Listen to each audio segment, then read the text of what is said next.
Okay, I will continue to let people in if they come late, but I'm going to start now. We're starting this webinar with the one and only Seth Tibbott. And for those of you who don't know Seth's history with Tempeh, I encourage everybody to read Seth's book, In Search of the Wild Tofurky, where he talks about getting turned on to the whole concept of alternative meats by making fresh tempeh. And Seth assures us that fresh homemade tempeh is something that we're all going to like.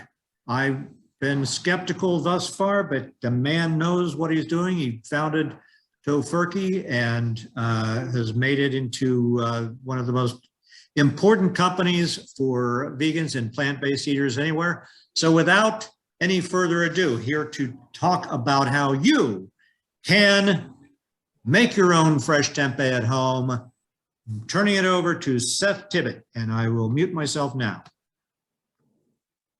All right. Thanks, Vance. Welcome, everybody. It's great to have you on board. Thanks for making room in your Saturday to learn how to make tempeh, because tempeh making is a hobby of mine that goes way back to 1977 when I made my first batch of tempeh in a field in Tennessee, and I was just smitten right from the word go. And today we're going to be making tempeh right here in the Tofurky R&D kitchen in Hood River, Oregon, which is a eco manufacturing plant that's built to LEED Platinum standards. I just want to point out a couple of the features of this beautiful room that we're in. You can see these cabinets back here. These are all made out of recycled shipping pallets. When the pallets break up, they're still good wood, and we laminate them together, and we've made cabinets for the whole building here. Here's our one of the features that I like the best. You can pull out to get to the items in the back of the shelf here, and it turns.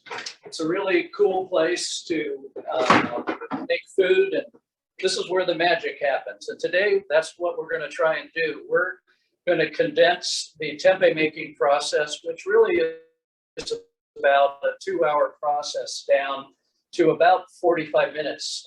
And to do that, I'm going to be making tempeh from this beautiful little tempeh kit that the Tempeh West nonprofit, it's a new nonprofit that I'm on the board of, and it is selling these tempeh kits for $20 on maketempeh.com. And in the kit, you have soybeans that are split and dehulled, and you have 1.5 pounds of soybeans that will make 3 pounds of tempeh. You also have a little starter packet. This is the magic dust.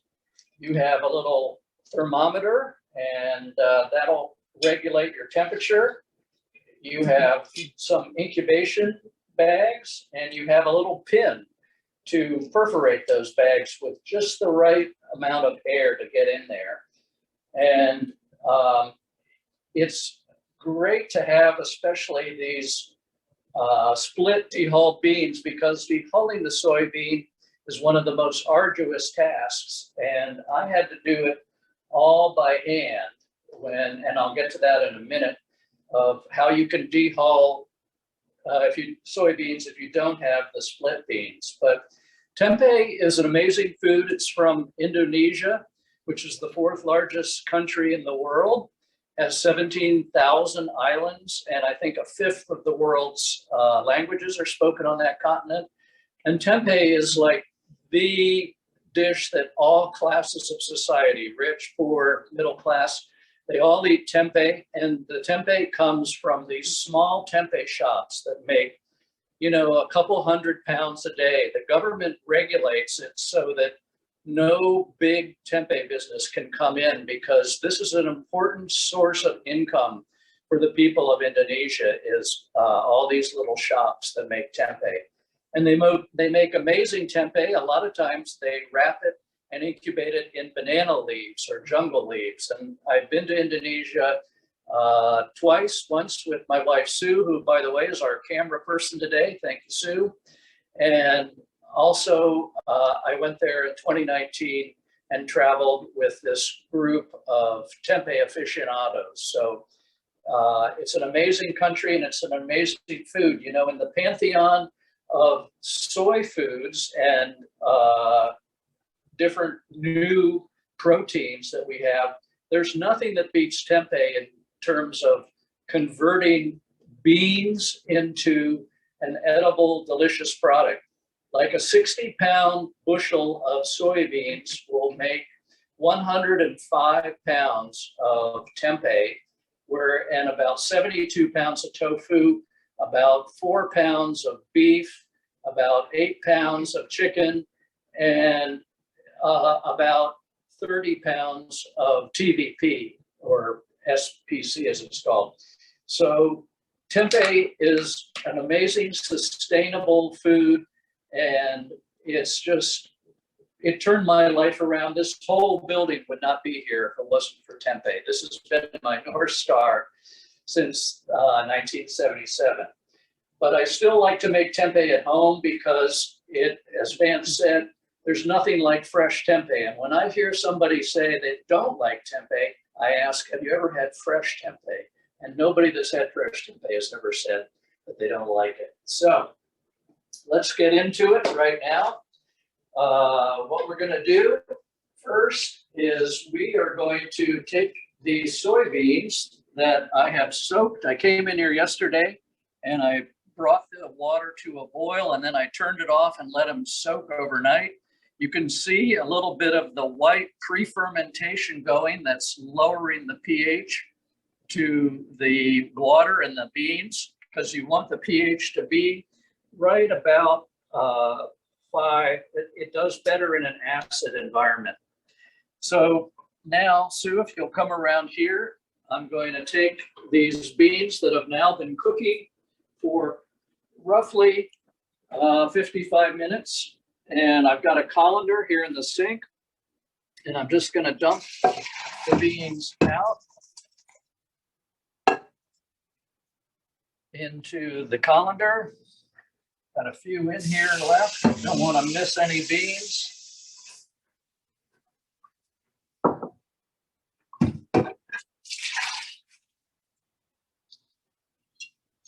And now the beans are all split. You'll see that soybeans are a dicotyledon, and that means there's 2 halves to them. When you take the hull off, they split naturally. So starting from here is great, as I mentioned, because over here on the stove, I have some whole soybeans that I soaked overnight. And the first batch of tempeh that I had to make was dehulled like this by hand. You just rub these together in your hands, and the hulls drop off. Like you can see, as the hull comes off, the bean splits into the 2 halves. But I mean, this takes like, even to do like a pound of beans, it'll take 20 to 30 minutes, because you want to get all of the hulls off the bean, because the hull is on the bean to prevent any bacteria or mold getting into the seed. And that's exactly what we want to do in this fermentation, is we want to get the hull out of there so that the magic starter can go in there and pre-digest the enzymes and the proteins of tempeh. And by the way, tempeh is one of the most highly digestible proteins known to man. And that is because of the fermentation process, which we're going to do in our oven today. And I'm going to take that beautiful little thermometer in here. What I've done is about an hour ago, I turned on the oven light here, and I'm just going to put this in here to make sure that the temperature is right. You want to ferment the tempeh at about 88 degrees ideally, which is the average temperature in Jakarta, Indonesia. And here, you don't want the temperature to get above 92 Fahrenheit, and you don't want to get it below, let's say, 80. It's much better to have the temperature lower than it is higher, because higher at 92, some other spoilage, bacteria and molds dominate there. Like the mold in tempeh, which is called Rhizopus oligosporus, that will dominate pretty much between 85 and 92. But anything above that or below that, you can start to get spoilage, fermentation. So the temperature is very important, but you can buy these proofers and little incubators on Amazon. Like there's this one called the Broad and Taylor that is a yogurt proofer that also makes great tempeh, and I have one at home. But if you don't want something sitting on your counter, it's very easy to make your oven into your incubator just by keeping the light on in your oven, or putting a light in your oven if your oven doesn't have a light. Okay, so we've got these beans now that have been sitting here in the colander. You don't need a fancy colander like this, by the way, but any colander will do. Now I'm going to dump them out here onto these two trays that I've lined with paper towels. You can also use cloth towels. I didn't have those, so I'm just going to use these paper towels. And this is one of the critical control points now that you really need to watch. Is you'll notice these beans, if you look carefully, they're very wet. They have like a sheen on them. You want to get that sheen off, because if the tempeh is too wet, if the beans are too wet, the tempeh starter will not grow and it'll turn into an ugly mess, which I have had a few ugly messes in my day. So I'm going to put another piece of paper towel on top here, and I'm just going to rub it around a little bit to try and get some of the water off of these beans. And depending on the relative humidity in your house, but you'll want to do these for roughly 20 minutes. Let them sit and just dry. In Indonesia, they would blow fans across them. You can also use hair dryers to blow across these beans, and that will dry them too. When I first started making tempeh, before I had gone into business, I was making tempeh in my home, and little did I know when I moved in, but I happened to move in next to a restaurant that was called the Java Restaurant. It was, the one Indonesian restaurant in all of Portland, and it was next to my house, which I thought, wow, that's a sign. It's interesting to me that Thai food is so available. Like here in Hood River, town of 5,000, there's 4 or 5 Thai restaurants. In all of Portland, over 1 million people, there's one Thai, Indonesian restaurant. And yet Indonesia is like a factor of 10 times the size of Thai. So it's a really undeveloped cooking. But anyways, I started selling tempeh. I went into the restaurant and I noticed that they didn't have tempeh, and the proprietor, who was Indonesian, was very excited to know that I knew how to make tempeh. And so she said, I will buy tempeh from you if you can make it. And I was like, great, my first customer. And I as I was walking out the door, she turned to me and she said, Seth, I got to tell you one thing. Never, ever bring a menstruating woman into your tempeh shop because it'll ruin the tempeh and you'll never be able to make it again. And I was like, oh, yeah, right. That's a folk tale. But I went back home and I happened to have a menstruating woman partner at that time. And we made tempeh.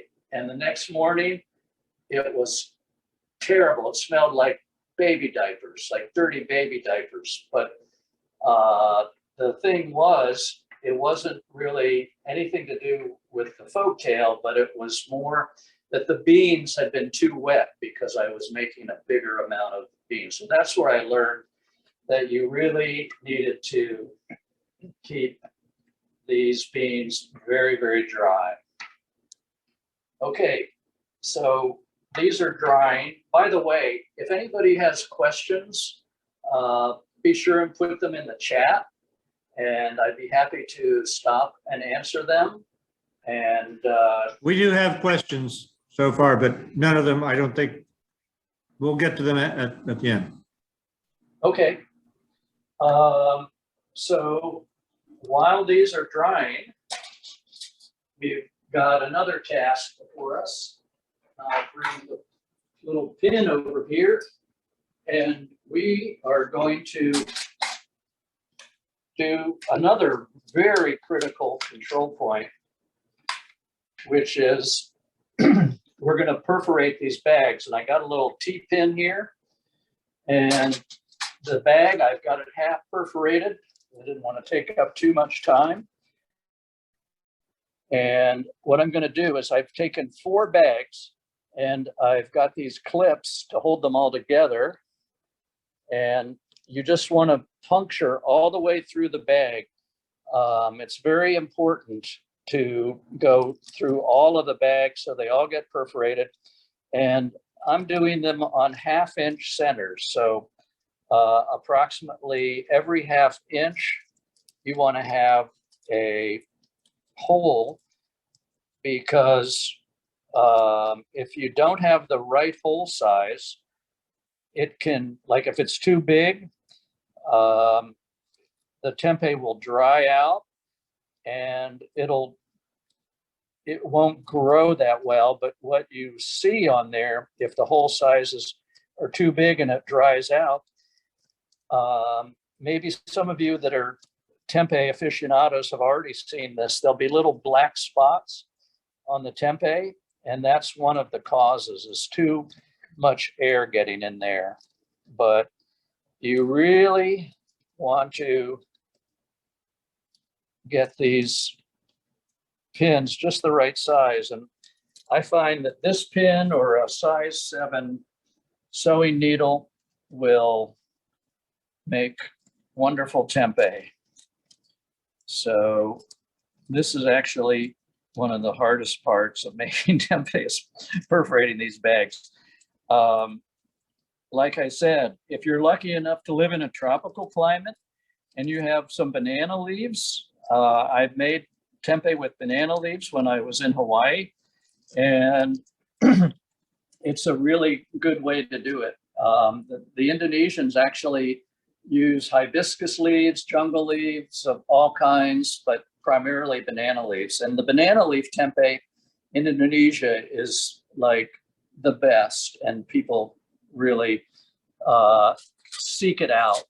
And the traditional one, which is pretty cool, because as we have, such a problem with plastic in the world, doing tempeh with, it's a centuries old thing that predates plastic. And that's where they came across, like, we can ferment this in jungle leaves. So if you don't have jungle leaves and you don't want to use plastic, what do?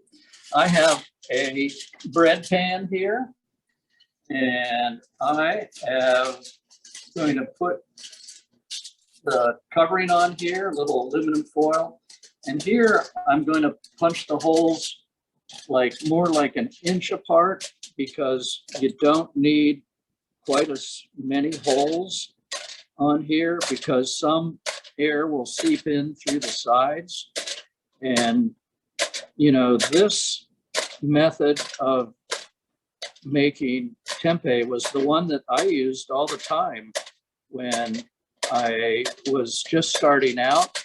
And it's really cool. Like the very first batch of tempeh I made, like I said, I was working at a camp in Tennessee, and we were spending the summer in tents.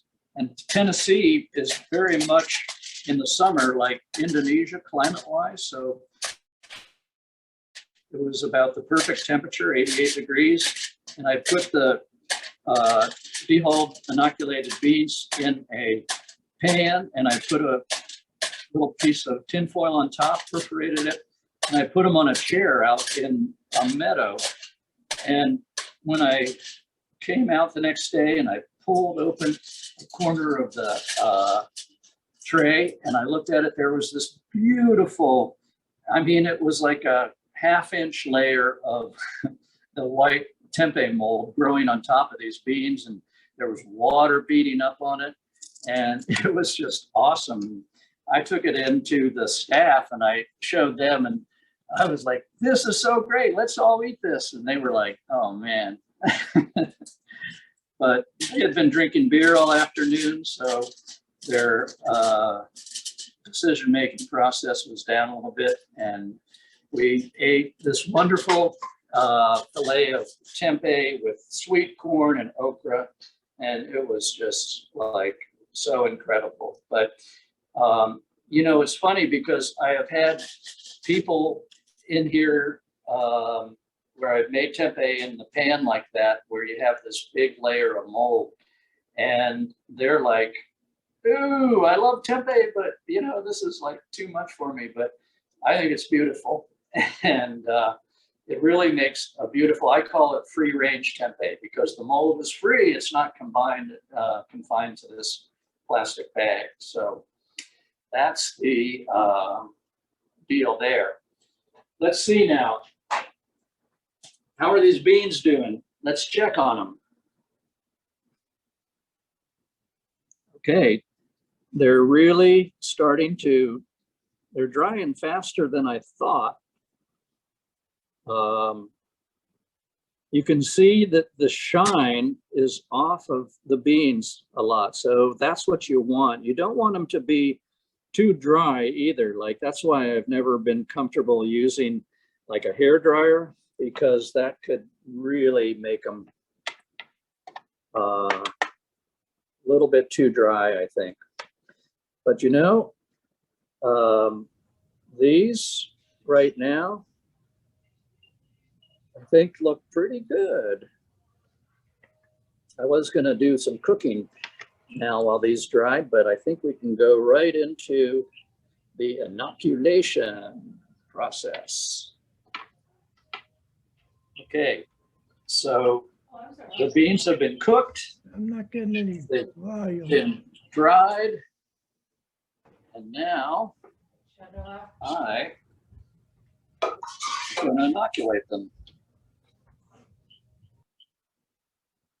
So here is, I'm going to just pick these babies up.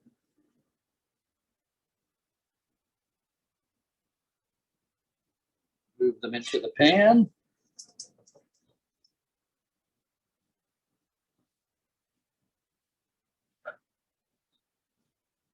And same over here.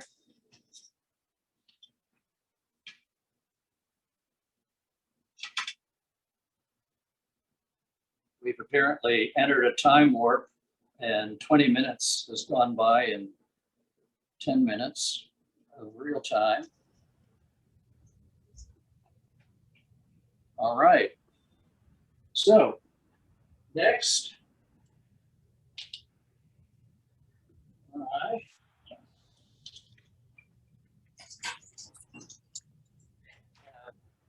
the vinegar and the starter. And I'm going to add a little bit of vinegar to this. This is organic rice vinegar. You could use just about any vinegar, white vinegar, apple cider vinegar.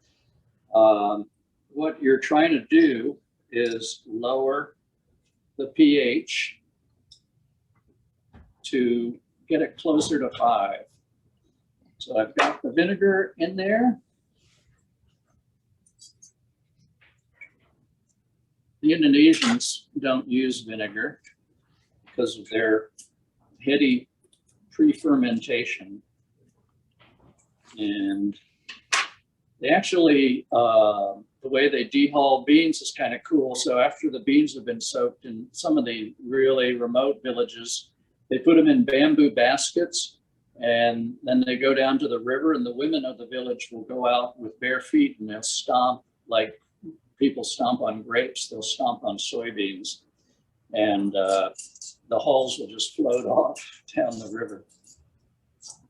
EPA maybe wouldn't like it.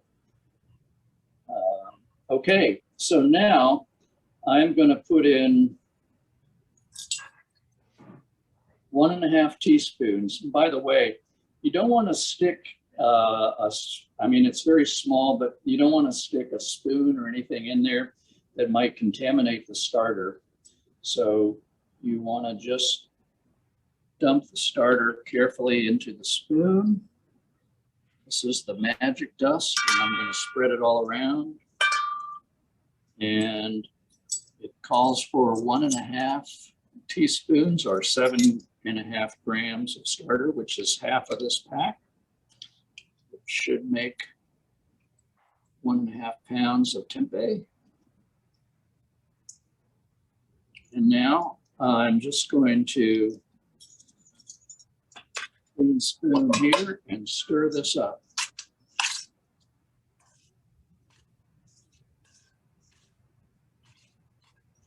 Want to get it all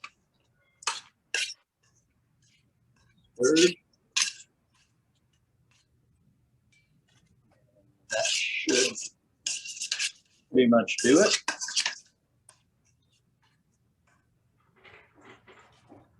And I will take the clips off.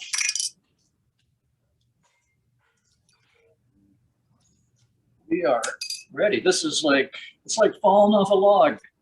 It's so quick, so easy, especially when you have the split beads to start with.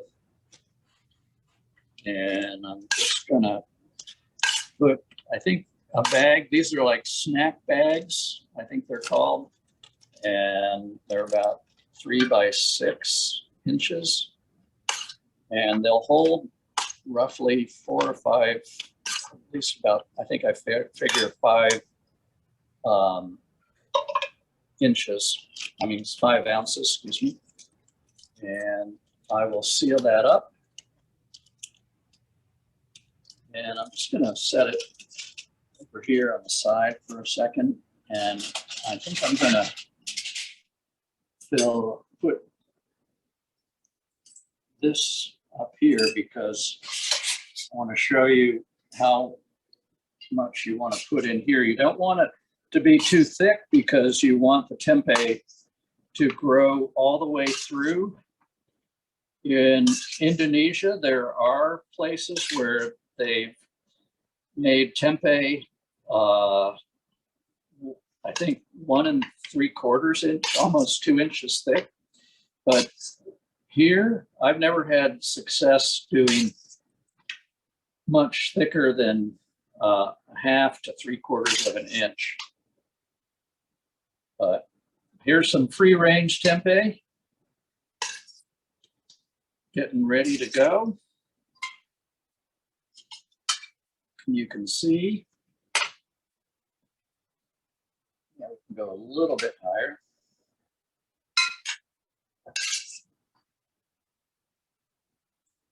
And I'm just going to cover that. And I will put it into the incubator. And before we do, let's check our little incubator. Let's see what the temperature is. Oh my, it's actually about 100 degrees. So we're a little bit on the hot side, you know. for the first couple of hours, I'm not so worried about the temperature being a little bit hot. But after 12 hours, that's the tricky time where you really gotta watch it. One thing that I will do is I'll take a spoon and I'll stick it in the oven here, which lets some of the heat out. And you just gotta watch it when you're using an oven that you don't get too hot or too cold. But at 12 hours, the tempeh starts producing its own heat, and it hardly needs any heat at all, depending on the ambient temperature of the room. But that's the most critical time for you to watch the tempeh and the heat. So in a way, it's kind of a good thing to make tempeh in the evening, because then all night long, it'll be just using the heat, and you won't have to monitor it so close. And then in the morning, it'll be kicking into overdrive. And that's the time, you know, during the day, if you're going to be home all day, then you just can watch it, stick your head in there every hour and make sure that everything's cool and copacetic. So that is, let's see, yeah, half an hour, and we're about to transition into the tempeh cooking process. So let's go for some questions. What questions do we have on the tempeh making part of things? Okay, Seth. We have a couple questions about equipment that you can use. One person said, can I use my dehydrator for heating the tempeh? Another person said, can you set a dehydrator to 86 degrees to incubate, or is an oven better? Can you just speak to that? Yeah, dehydrators, you know, usually you could use the heat if there's a way to turn off the fan. Dehydrators are meant to dry stuff, and dry is the enemy. So I would be very cautious about using a dehydrator.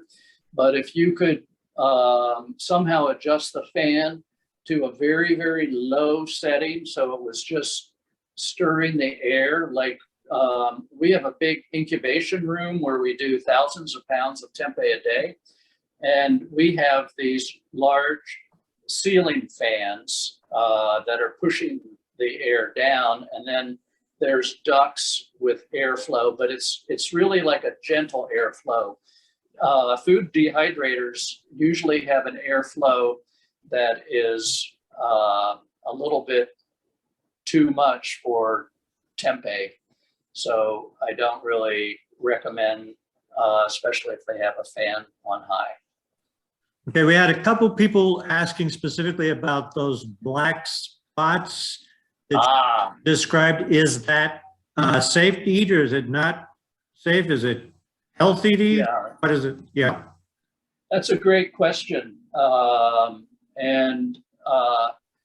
It's a question that, it's one of those questions that if I had a nickel for everybody that's asked that as a customer, you know, because we get a lot of questions. We try and make the tempeh so that it doesn't have the black spots, but that's only from an aesthetic standpoint. It's very common that you'll see tempeh even in the stores from just any, I've seen it from all different manufacturers, that sometimes there's some black spots. And the black spots are fine. It's just the spores of the culture. Like the spores of the tempeh culture are black, and the roots or the mycelium of it are white. So when you're seeing white, you're seeing the, you know, miles and miles of mycelium that are going in there and binding the cake together. But when you see black, it's the spores, you know, which are just sensing that there's something that, you know, they're getting old. They've either been on the incubator too long and it's time to reproduce. And it's entirely fine to eat the black spots. However, if you see any other color spot, for instance, green, which is usually aspergillus, red, which is Pseudomonas, you know, which was the old blood of Christ one that after the communion, if they put the priest would put the leftover wafers away for a while and then they'd come back and it would be like, behold a miracle, the blood of Christ, but it was really Pseudomonas. So red is not good and green is not good. They're not pathogens.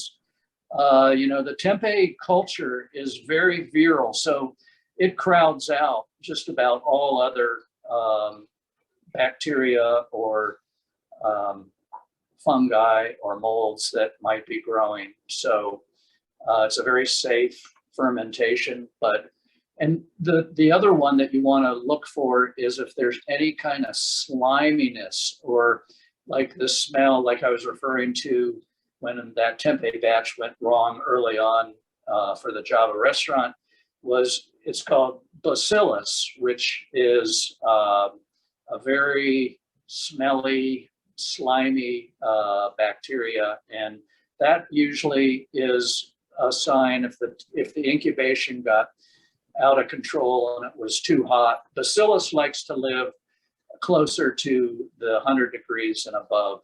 So you don't want slimy, you don't want to smell like baby diapers, you want it to smell fresh, mushroomy smell, and you know, be white and or with a few black spots. Okay. We had another question about equipment. Chris, I wondered, you were talking about being very precise with the T-pin. Chris said, can I use a craft piercing tool instead of a T-pin to make those holes?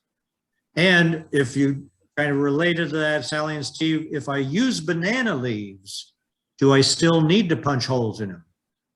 I did punch holes with banana leaves, and you know, these kits are nice because they can start you out with the right size perforation that you need, and then you can go from there. And you know, you can play with it a little bit. You can go a little bit bigger than this T-pin, but I like the T-pin because it's small enough that it lets just the right amount of air in there, but not too much. And if you get the holes too big, it'll incubate faster and it might get out of control faster too. So that's the problem with using something other than these T-pins. By the way, these kits are kind of cool because they're $20, but we're also giving 10% of all the sales to 1000days.org, which is a Indonesian group that is trying to eliminate stunting, which is really a sanitation and malnutrition phenomenon that affects 30% of Indonesian children and keeps them from growing to their proper weight, height, and intellectual capacity. So the kits are cool at maketempeh.com, and they can start you out, and then you can branch out from there. And I want to add too, you know, we're using soybeans today, but the cool thing about tempeh is you can make tempeh out of just about any legume.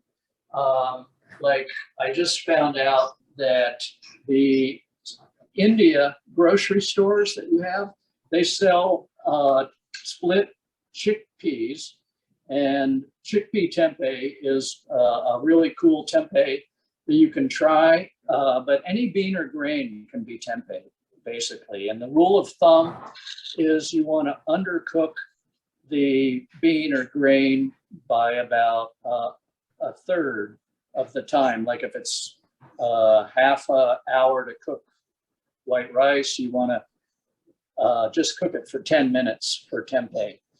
And that's the really cool thing about it, is you can be very experimental. There's also a Facebook group Tempeh Makers Facebook group that you can join and you can follow. And there's 4,300 people from all over the world that are making tempeh. And the real name for the group should be Will It Tempeh, I think, because they are making crazy tempeh out of noodles and just a lot of wild stuff. There's a lot of cool innovation coming down the pike on fermentation of different substrates. Thanks, Seth. Here's a question that was just asked recently, but it may be an important one. How can you tell if it's bad? Does it smell bad if it is bad? Or does it, might it be bad without smelling bad? Or do you look for the different color spots or what? Yeah, the different color spots are a giveaway, and the slimy is the other giveaway, and it will smell bad. Like fresh tempeh has a real light, savory, mushroomy flavor, smell to it, and it's pretty. If your growth is bad too, if it doesn't cover like all the beans, and if it doesn't, like when you cut into it, if there's air pockets. Let me answer that question by doing a little magic trick and getting some tempeh.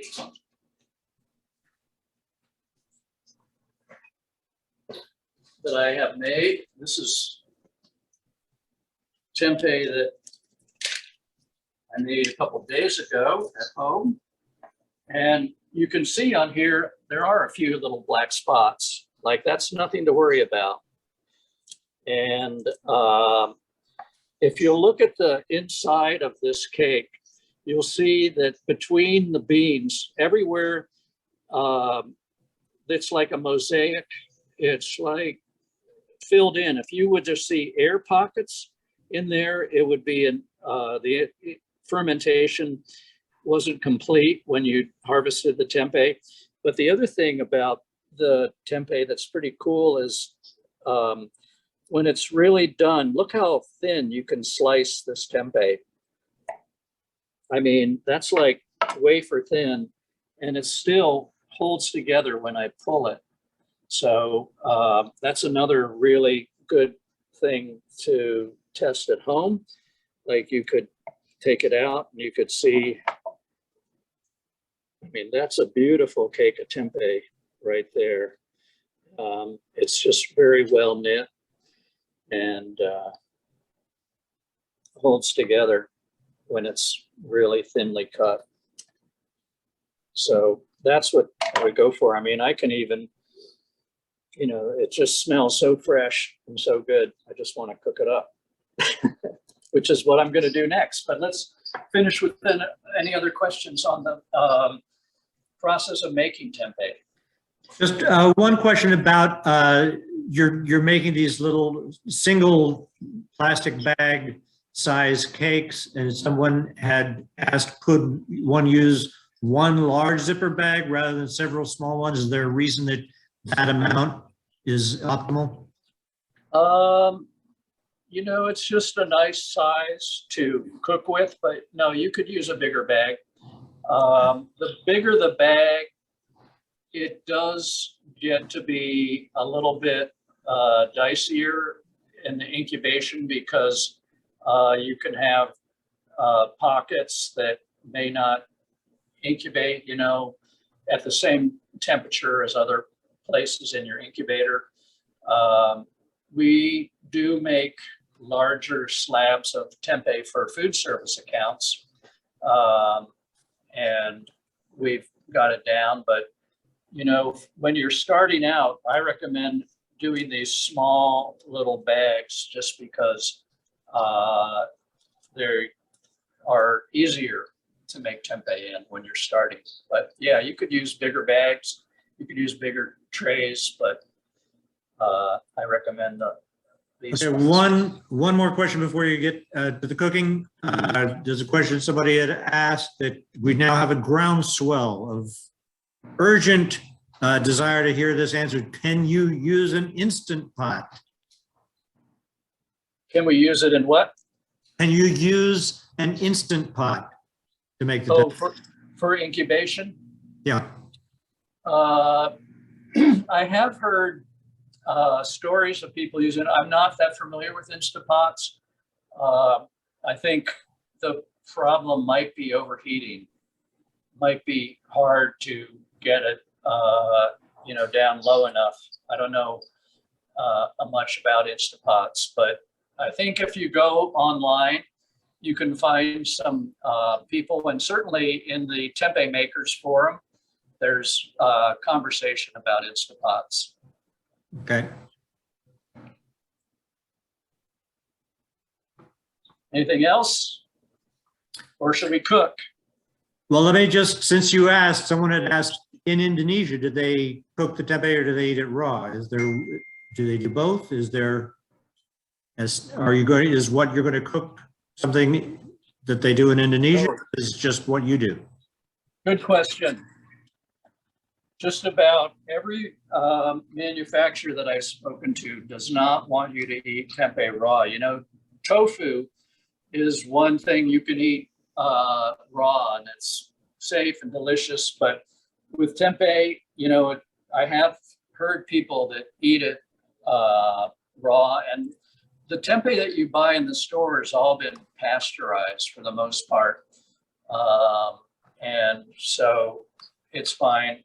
It's just it's more of a sensory thing than anything, actually. Is cooking the tempeh just makes it so much better, whether you broil it, you fry it, you grill it, whatever. But you have to be pretty gnarly to eat raw tempeh, and it's probably okay nutritionally, but it's another level of safety. It's just cooking it, just in case there is anything else growing, but it's mainly a sensory thing, so don't recommend it. Okay. Should we cook? Yes. Okay, let's cook. 247. I'm gonna fire up this little grill. Fire up the fan. That's a little loud. Let's keep it down.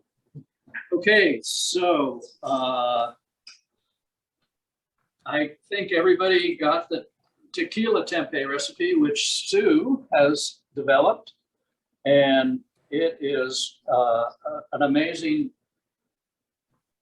way to cook it. It'd be a great Cinco de Mayo's coming up, so you might want to look at that. Seth, can I stop you? The recipe that you wanted me to paste in, is that the tequila? Because I'm not seeing tequila in that one. Is there? Oh, it's the one I sent you last week. Okay, yeah, I'll get that one in too. Yep. Yeah, put that one up there too. But yep. The tempeh tequila recipe is tequila, and oh look, we have all of this tequila left. What are we going to do with that? Oh well, it's tequila, it's oil, and it's vinegar plus lime juice and a little bit of garlic, and then some crushed red pepper. And this is what it looks like in the marinade. And I have cut these tempehs in slices into little triangles. And then I also just put some strips so we can fry it. So at this point, this has been soaking overnight, but it's more like a ceviche kind of thing. And it's the lime juice is in there kind of cooking the tempeh, and you kind of can just flip them over every so often and get them in there soaked. But the way that I do that is I take the tempeh and I cut it in half like this. And then we are in squares, cut it diagonally, and voila, we have these beautiful little triangles. I really like cutting it into these thinner triangles because the thinner the tempeh, the more it absorbs the flavor of the marinade. And you know, the thing with fresh tempeh that's really cool is you don't really need to do anything to it to enjoy it. And to show you that, I'm just gonna get this pan going, and let's just cook some of this plain, delicious, fresh tempeh that we've made. So what I'm gonna do is I'm gonna put a little bit of oil into this pan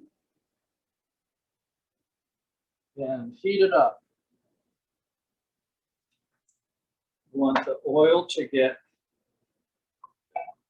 a little bit of heat on it. And we will cook us some tempeh. There's also what we do at home is we marinate it in a marinade that goes something like this. This is the one that I sent last night and I think is in the chat. And it starts with half a cup of soy sauce, 2 cups of water. This is grated ginger, a teaspoon of grated ginger, and a teaspoon of minced garlic. Put that in there. And then we have spoon over here.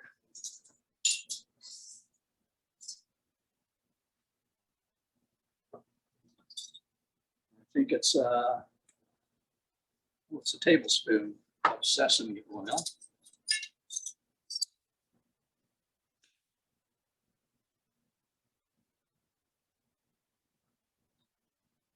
By the way, my friend Joe Conley wanted to say hi to Steve and Sally, if you're out there.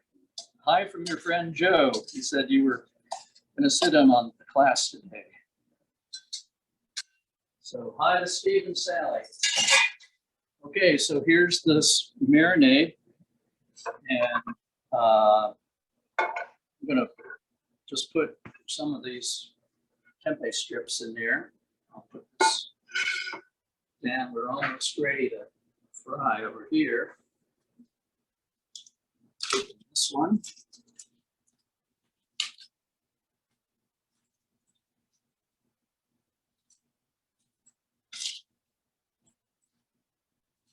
This tempeh is really nice and firm. I'll put these in there. But for this recipe, I really like to just cut these strips and approximately about 1/4 of an inch gives you a nice tempeh. And I'm going to put some of those in here, but I'm just going to throw a couple of these in here. And you can see they're sizzling a little bit here.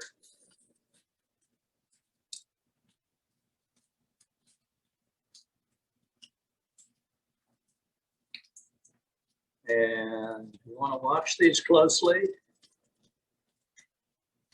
If you're not turning, you're burning. So this just has this wonderful flavor. You know, the Indonesians a lot of times will cut the tempeh like this. There's this standard dish called sambal goreng tempeh, and they cut the tempeh into little pieces like this, and they fry it up with garlic and onion and a little sweet soy ketchup called ketchup and tamarind. And oh man, it's like they'll put nuts in there, they'll put potato sticks in there. Everybody has their favorite sambal goreng recipe. And it's a little bit of hot, a little bit of sweet. And it's like, oh my God, it is so delicious. It's like beer nuts, perfect for the Super Bowl. So this is just about ready. And we are done.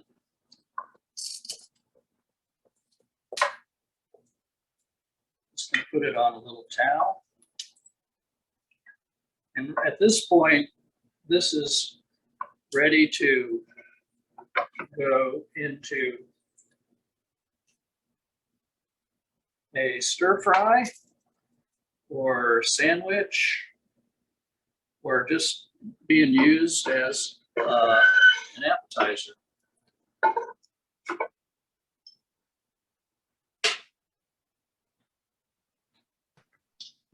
So there is this beautiful fresh tempeh, and it has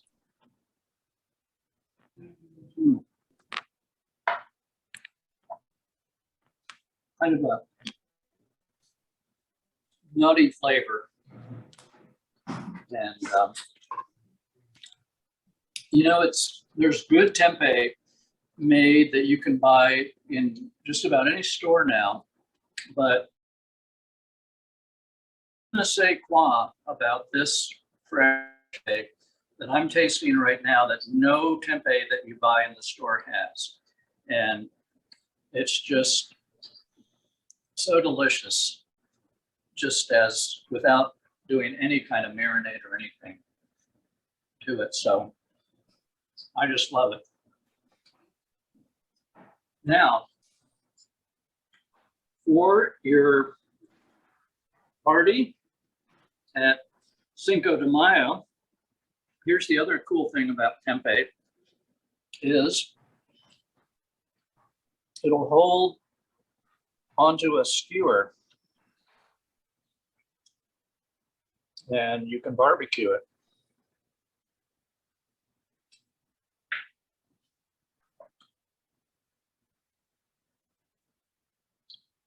We happen to have barbecue right here. And we're gonna, look at that, hear that sizzle.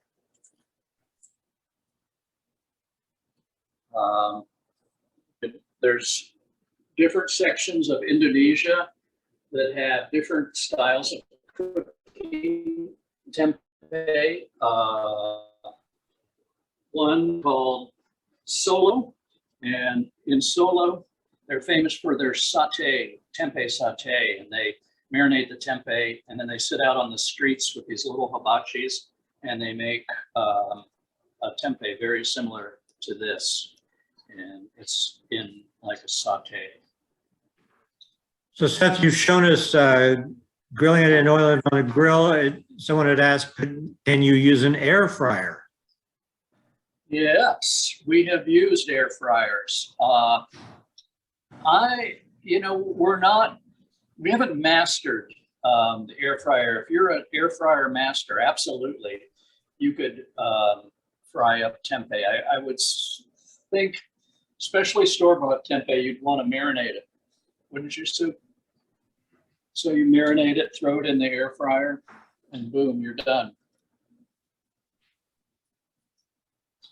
By the way, these vegetables, this is the way Sue has this amazing recipe for vegetables that she marinates the vegetables before putting them into the grill, onto the grill. These are getting there. A real grill This is a good simulation of a grill, but there's nothing like an outdoor grill. And tempeh shish kebabs are just amazing way to celebrate the advent of summer and grill time. But we grill all year round out on our porch. If you don't have a grill though, these will be nicely, they'll cook up nicely. I would just recommend that you dry them a little bit before throwing them in the grill. Let's cook one up.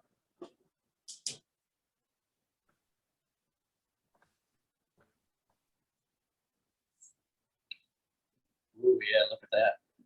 Grill marks getting on there. That's nice.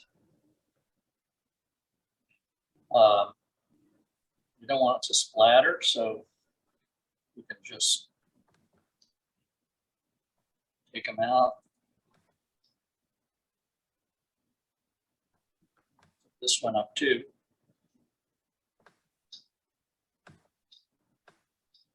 It's probably pretty hot still.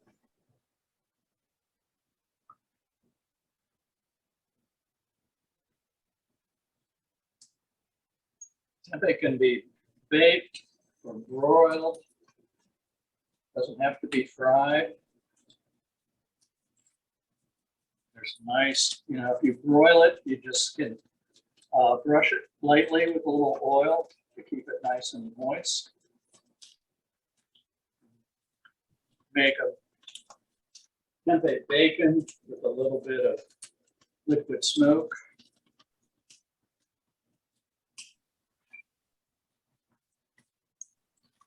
They don't take long to cook.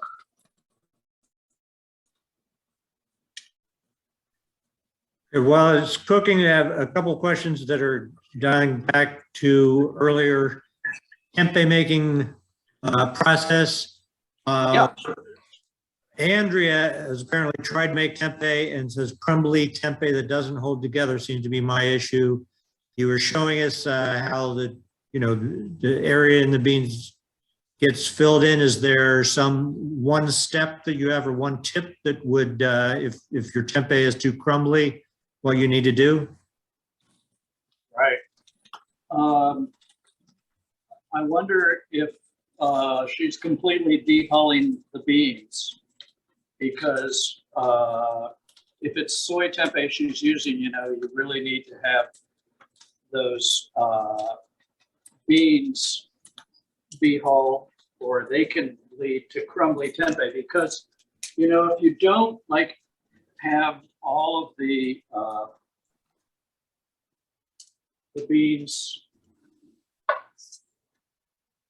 dehulled, the soybeans will stick out like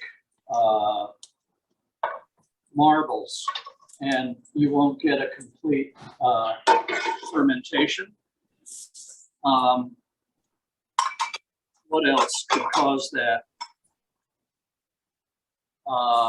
That would be my first guess. She has now added a guess that maybe her cakes are too thick. If you layer, it could be how thick are they? If Yeah. they're over ½ inch, she might want to try doing less than ½ inch. The other thing to look at is the incubation temperature and time, and is too much air getting in there. Tell her to write me an email at seth@tofurky.com, and we'll go through the process and see what we can figure out, because there's a lot of variables that I'd need to ask her. Okay. One other important question. When you pulled that tempeh out, you'd already made it, but after the tempeh has been fermented, the question is, does it appear ready to go right then, or do you have to clean excess mold off of it? And if so, how?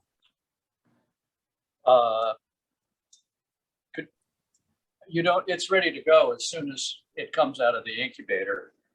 So nothing you need to clean off. No.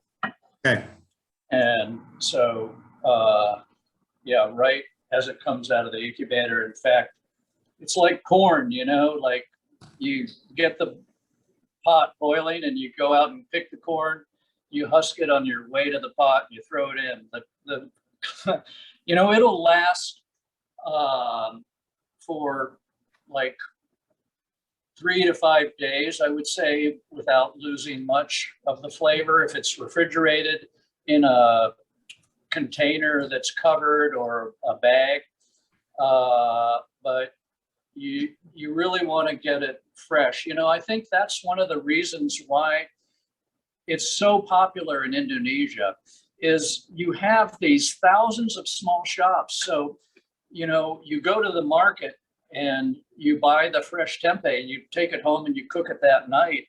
And it's really within 1 or 2 days, probably a very high percentage of the tempeh that's made in Indonesia is consumed, I would guess, within 3 days of it. So you know, and it's not like to get tempeh into the supermarkets, we need to get 120 days shelf life. And the magic of Tofurky is that the Tofurky is a product that tastes very similar on day 120 as it does on day 1 after making it. But tempeh is just a different, you know, with that fermentation and everything, it's entirely different. Like to get 120 days, what manufacturers have to do is after the tempeh comes out of the incubator, it goes through a pasteurization process, which is usually steaming or going, after it's packaged, it goes through a boiling bath of hot water and then is cooled down. And, you know, the vacuum packing and the pasteurization changes the taste and the texture of tempeh in a way that Tofurky, for instance, deli slices are not changed. It's, and that's why I'm so excited about these kits and about turning people on to making their own tempeh, because it's a sustainable local way where you can learn the skill of using local beans and grains to ferment and make your own protein. And with this flavorful, digestible, amazing superfood, which is probiotic and prebiotic. It's just got, you know, the good guys that go in your stomach. The way that this first scientist that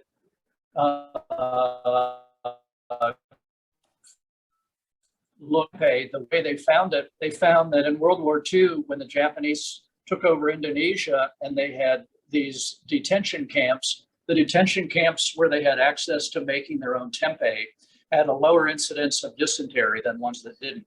So it just was this food that, you know, keeps people alive. And it's just a great thing to do as a hobby and to do in your own kitchen, is take control of your processing and make your own soy protein or plant-based proteins. great. Well, we've gotten over the hour, but I just want to get this question in terms of whether somebody's deciding whether or not to buy one of the kits. Dottie wanted to know, what is the longevity of the dry starter? Is it something, once you get it, you got to use it right away, or what?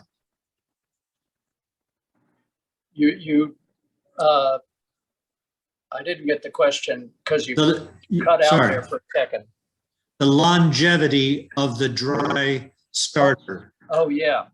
I have found that this starter stays, you know, very virile in the freezer or just even ambient, as long as it's not, you know, if it's room temperature, 70-ish degrees. I've had luck keeping them for a couple of years. You know, they have like a 1-year pull date, but yeah, if you keep them for in just standard ambient temperature, unopened, you can keep them for, I would say, 2 years.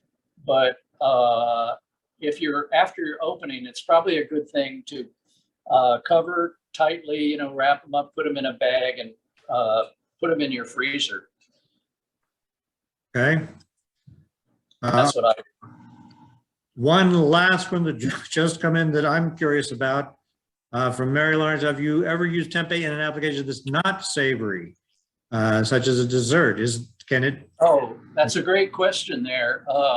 You know, when I was in Indonesia this last time, I feasted on tempeh gelato, and I believe there's a YouTube video on it. And I mean, this was like a 7-course gourmet meal at this conference I was at, and every course had tempeh in it, including the dessert. And there's tempeh cookies, there's tempeh, as I said, gelato, and you know, people are getting real experimental with it. There's a lot of different ways that you can use it, but it's primarily, you know, at this point, a savory food. Great. All right. People saying thanks. You know, it's a great service that you've already done for the world, and you continue to bring so much to everybody. So we all appreciate that. We are going to wrap this up so it doesn't get too unwieldy.